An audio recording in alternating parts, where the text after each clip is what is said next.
Welcome again to the 21st Century Reformation Hour. I'm Herman Otten, the pastor of Trinity Lutheran Church in New Haven and the editor of Christian News. Now we're just sending right now the November 15 issue of Christian News to our printer. Notice the lead story is Bonhoeffer denied the resurrection and deity of Jesus Christ. The subhead, a call to refute scripture and myth in Dietrich Bonhoeffer. Let me tell you what that's about. It's a 12-page article, we have 4 pages in print here, by a very prominent historian, Richard Weichert, where he shows that Bonhoeffer clearly denied the resurrection of Jesus Christ, the deity of Christ, the entire Christian faith. I have here now the Concordia Publishing House catalog, 2010-2011. There you have a full page of books promoting Bonhoeffer as a faithful Lutheran. He did not accept the Christian faith, and yet this scholar points it out so clearly. So what did I do this week? I sent that article to our seminaries, to Concordia Publishing House, the board of directors, and various other publications, Lutheran Witness, Concordia Journal, Concordia Theological Quarterly. I suggested that they print it, or at least parts of it, or ask their scholars to refute it. Let's see what happens. We have our response. Some of them responded, and that's all in here. You'll find it very interesting. I'm suggesting to Concordia Publishing House that they now print another book on Bonhoeffer, which will include this article by Richard Weichert, also an article by Dr. Raymond Zerberg, formerly, he's dead now, Concordia Seminary Fort Wayne professor, and by Cornelius Van Til. Include them all in another book on Bonhoeffer. Okay, over here, the resurrection of Jesus Christ. Since he denied the resurrection, what I did here, I've reviewed this week a book called The Resurrection of Jesus. It just came out. A new historiographical approach, over 700 pages. Excellent defense of the Christian faith. This issue is what we call our book issue. We have a whole list of books now that we're urging people to get for Christmas as Christmas presents. You'll see on the back page here, here's a special Christmas offer and different books I'm recommending. In my editorial on that, I recommend that you consider American translation of the Bible. By far the most accurate translation of the Bible in good modern English. No question about it, but nobody wants to debate that subject. It's so clear. Another book I'm recommending for Christmas presents, this wonderful book published by Concordia Publishing House, The Work of His Hands, A View of God's Creation from Space, by Colonel Jeffrey Williams, Missouri Synod Lutheran. Another one is Islam in the Crucible, written by partly by Martin Luther, where he examines the Quran and shows what Muslims are about and how Muhammad departed from obviously the Christian faith. And attacked the Christian faith. Another one, an excellent book on marriage.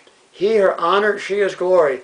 We've sold hundreds of copies of this book from pastor in Australia on marriage. All right, going back to the front page. I have here an article called Mormonism, Religious Fiction. We are offering this week a free copy of this DVD disc. Hundreds of thousands of this DVD were distributed in Mormon territory. What's so good about this DVD? It emphasizes that Christianity is based upon fact, not fiction. Mormonism is pure fiction. How any scholar could possibly accept Mormonism is beyond me, and yet some of them do.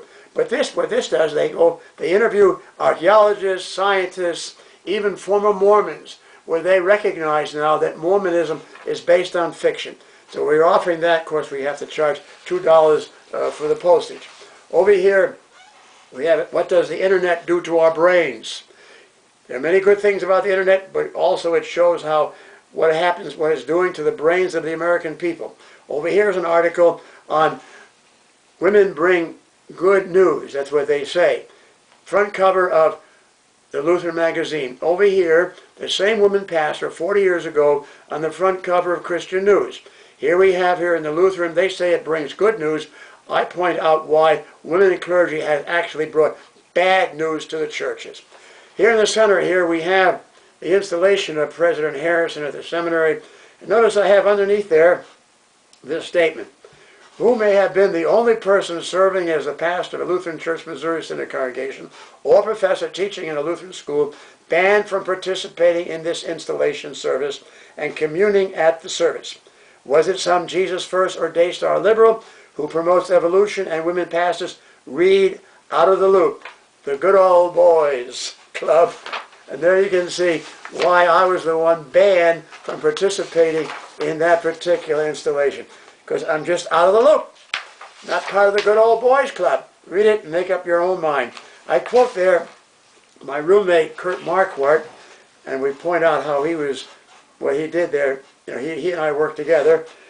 When we were roommates, he had a statement on the wall in our room. Here's what it said. You see Thomas Jefferson here? I have sworn upon the altar of God eternal hostility against every form of tyranny over the minds of men. That was the statement we had on our wall. Also, you find the statement here in Dr. Walter Meyer Still Speaks. When Meyer spoke at the University of Virginia on the Jeffersonian principles, he quoted that statement. I have sworn on the altar of God eternal vigilance against every form of human tyranny. And that's what we need then. We need seminarians today who will not go along with the old boys crowd, who will stand on their own, stand firmly for the truth, as men like Kurt Marquardt did. Well, we have various reasons there why we should get rid of the old boys club. Then we have an editorial here, time for LCMS to follow ELCA. Now, do the bureaucrats a favor. Evangelical Lutheran Church in America just cut their staff by 65. That's a start. Missouri Synod, well, we did about a few of them, but I'm saying we ought to follow them. We have far too big a bureaucracy. In 1962, if I get the figures correct, we had about 150 pastors in our church, trained to be pastors, who were serving Synod district and others, you know, some executive, some official. We had 300,000 more members than we have today. Now we have 700 serving Synod district and others. Why do we need that bureaucracy? So I'm suggesting in there that we ought to cut down the bureaucracy and also eliminate their high-priced salaries. Well, there's so many other things I could point out here. Just can't cover it all. I suggest you get the Christian News and then subscribe for your friends and relatives. I think it would make a very fine Christmas present for them. And as I say, we have, one other thing here. Our friend Luther. This is written by a Baptist, where he talks about Luther's emphasis on justification by faith. He says Luther's wrong on communion and all that. Well, you expect him to say that. But he emphasizes justification by faith alone. He and I have been pretty good friends through the years. And here are some cartoons that we have that we've emphasized justification by faith. Some people say, oh, you don't emphasize justification. Anybody who reads Christian News knows that we have continually from the very beginning emphasized that a man is justified by faith alone. And then also the leading Bible passage, I want to leave you with that thought. He rose on the third day, as the scripture said he would. Peter saw him, then the 12, then more than 500 Christians at one time. We have absolute certainty for our faith, not like Mormonism on fiction. Ours is based on fact. See you next week.